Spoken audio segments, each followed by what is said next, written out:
2 years later, families still fighting for accountability in Uvalde.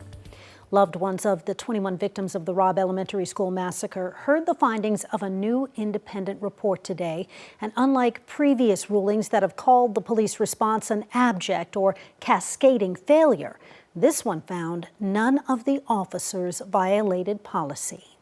KVUE's Kelsey Sanchez was at Uvalde City Hall today to hear the findings and see how the families reacted.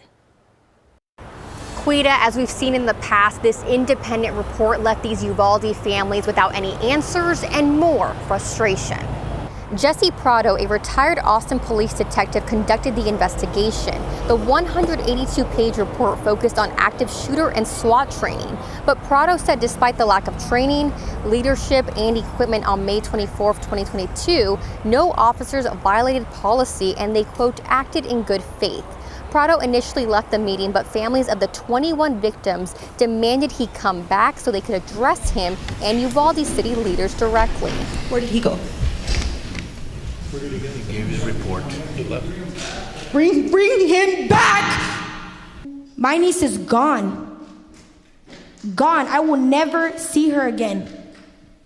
And you're gonna tell me no one's at fault for that?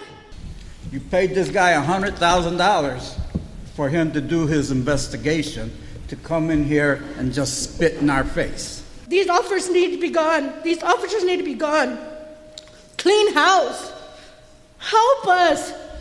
Some council members were frustrated too, saying the way this report was presented was embarrassing and there was no reasoning behind Prado's findings.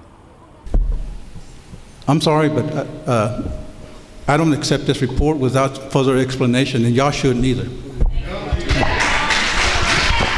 After all the outrage, Prado left the meeting without answering any of our questions. Council members later apologized to the families and spoke with them privately after the meeting. In Uvalde, I'm Kelsey Sanchez, KVUE News. The report was released as a Uvalde grand jury considers whether any officers who responded that day should face criminal charges. It could be months before those grand jurors make any decisions.